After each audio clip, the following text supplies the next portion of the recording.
वसईच्या वेगवेगळ्या जातीतल्या केळी ह्या जगप्रसिद्ध आहेत आणि वसई ही केवळ केळीसाठी प्रसिद्ध असताना आपल्याला पाहायला मिळते.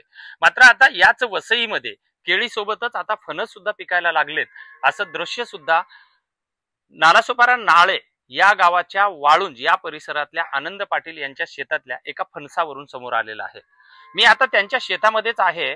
आपण जर बघितलं तर हे त्यांचं फणसाचं ही पूर्ण केळीची बाग आहे आणि याच केळीच्या बागेमध्ये त्यांचं एक फणसाचे झाड आहे. अशी जवळपास 3 ते 4 झाडं आहेत त्यांची आणि या झाडाच्या मध्ये एक 8 दिवसापूर्वी असं एक फणस लागलेलं होतं, ज्या फणसाला 54 किलो 500 ग्राम एवढं त्याचं वजन झालेलं होतं.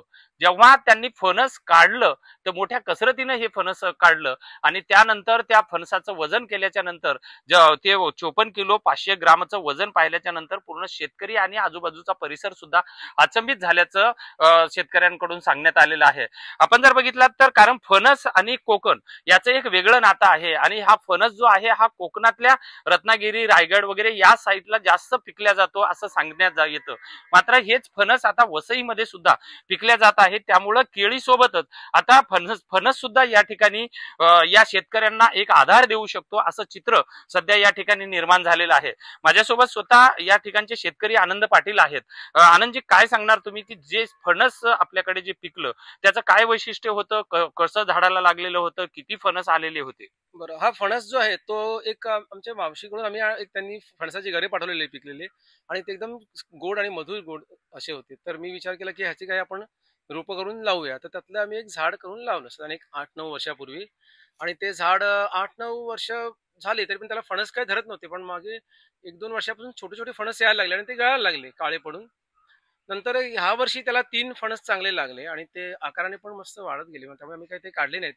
जनरली आम्ही ते भाजीसाठी वापरतो, पण ह्या वेळेला आम्ही ते काय काढले नाहीत आणि त्यांचं मग अंदाज घेतला तर साधारण पहिले 2 होते ते 30-35 किलोच्या आसपास असे फणस भरले आणि शेवटचा जो फणस होता, जो 8 दिवसापूर्वी आम्ही काढला, तर त्याचं वजन 54 किलो 500 ग्रॅम इतकं वजन भरलं. निश्चितच वसई म्हटलं की केळीचं एक जगप्रसिद्ध नातं आहे. मात्र आता फणस सुद्धा एवढ्या मोठ्या प्रमाणामध्ये पिकू शकतं, त्यामुळं वसईच्या बाजारपेठेमधला एक शेतकरी म्हणून तुमचा काय अनुभव सांगाल? खरं म्हणजे वसईमध्ये केळीचं तर प्रमाण देखील कमी झालेलं आहे आणि मुळात शेतीचं प्रमाणच हळूहळू कमी व्हायला लागलं आहे. म्हणजे वसईतली जी ओरिजिनल मुख्य जी पिकं आहेत, केळी राजेळी म्हणा किंवा वेलचीची केळी, ती आता बाजारात उपलब्ध होणं पण कठीण झालेलं आहे. तर ते एक आव्हानच आहे की हे सगळे वाण आपल्याला टिकवून ठेवायचे. त्या जोडीला आता शेतकऱ्यांना मला असं सांगावं वाटतं की आपण हळूहळू इतर पण पिकाशी घ्यायला हरकत नाही. जसं आता हे फणसाचं उदाहरण आपल्या समोरच आहे.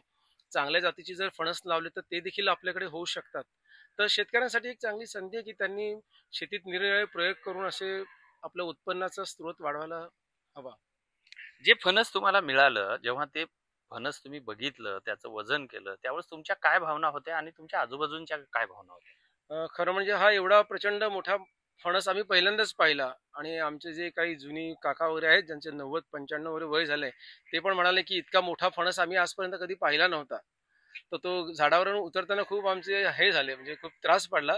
जेमतेम दोराने आम्ही तो खाली उतरवला आणि 3 माणसं त्याला लागत होती उचलायला. तेव्हाच अंदाज आला की ह्याचं वजन बहुधा जास्त असावं. म्हणून मग आमच्या एका चुलत्याचा मी काटा आणला आणि त्याच्यावर वजन केलं मी आणि आमच्या भावानी वगैरे. तर ते 54 किलो बरोबर 500 ग्राम इतकं वजन भरलं त्या फणसाचं. तुम्ही काय सांगणार, शेतकऱ्यांना काय आव्हान करणार? शेतकऱ्यांना मी असंच सांगेन की आपल्या या जमिनी आहेत त्या आपण सांभाळून ठेवायला पाहिजेत. कारण आता तुम्ही म्हटलं त्याप्रमाणे शहरीकरण सगळीकडे सुरू आहे. त्यामुळे त्या शहरीकरणाच्या मागे न जाता आपली वडिलोपार्जित जमिनी वगैरे आहेत त्या सांभाळून तिथे आपण शेती वगैरे थोडीफार चालू ठेवली पाहिजे. तर आपल्या वसईचं हे हरित पण टिकेल आणि चांगलं सुस्थितीत पर्यावरण राहील. निश्चितच आपण बघितलात तर मुंबईच्या वेशीवरच एक उपनगर म्हणून उदयास येणारं हे वसई विरार हे शहर आहे आणि एक हरित वसई म्हणून या वसई शहराला एक वेगळी ओळख आहे. याच वसईमधली जी केळी आहे ही जगप्रसिद्ध आहे. मात्र आता दुसरीकडे जे सिमेंटचे जंगल वाढत चाललेले आहेत आणि याच सिमेंटच्या जंगलामध्ये आता कुठेतरी ही हरित वसई संपुष्टात येत असताना आपल्याला पाहायला मिळत आहे.